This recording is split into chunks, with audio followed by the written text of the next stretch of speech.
This video is going to be on VirtualBox and creating a virtual machine. So I'm just going to start VirtualBox either by opening a terminal, or probably better, as you can see, the run command at the top, and open it that way instead. So now I don't have it running in a window. The point in that. Come into new, start the wizard, call it something, select your operating system. I'm going to use Debian 64-bit. Select the maximum amount of RAM that I can. It's not really a good idea to go into the orange or red, because VirtualBox will just point that out that you've gone way too much over, and then when you start to go into the orange and red, you're starting to take away memory from your host machine, so that's the last thing you want to do, really. Okay, so do you want it to boot, essentially? Yeah, I want it to boot. I don't have an existing disk, so I want to create a new disk. 4 different styles of disk. Generally I use VirtualBox disk images for most things. I think they're slightly smaller and they're easier to jump between one box and another box if you want to do backups, etc.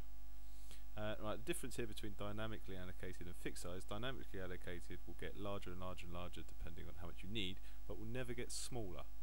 So if you've got a drive that's getting bigger and bigger and bigger because you're putting more stuff into it, so you've got a web server that's got lots of files into it, or you're putting videos, things like that, and richer content, it's going to get bigger and bigger and bigger. When you remove those files, that virtual machine isn't going to get smaller. It's going to stay at the same size. So just be aware of that.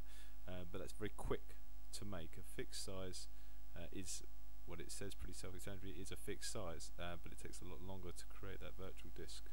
So that is the difference. So for this purpose of this, I'm just going to use a dynamically allocated disk. Where do you want to store it? Store it somewhere. Size of the disk. So as you can see, that created very quickly because it was a dynamic disk.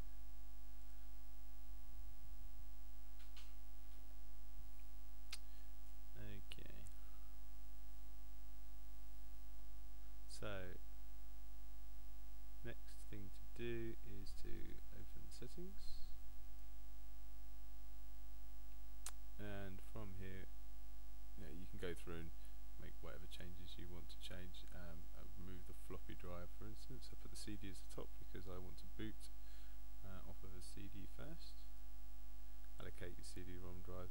Depending on if you're, I've got an AMD processor, you've got an Intel processor, there's different types of hardware virtualization that you can use, depending if they're also turned on in the BIOS or not.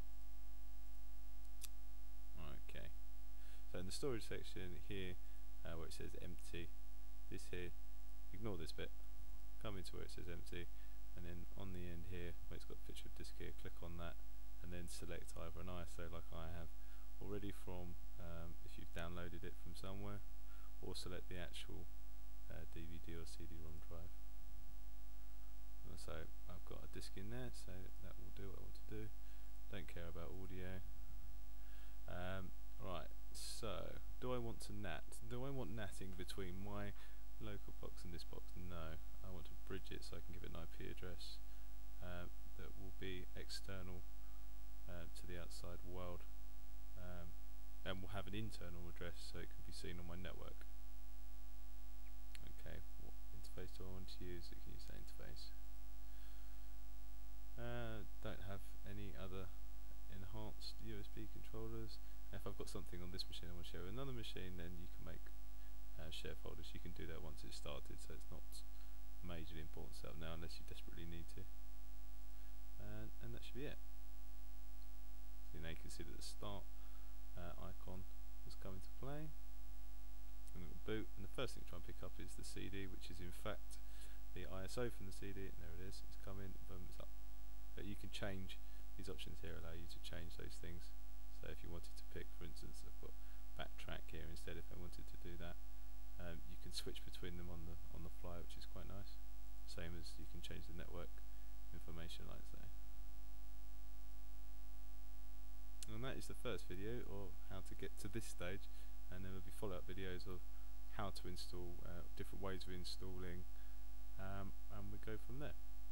So this is part 1 done. Cheers.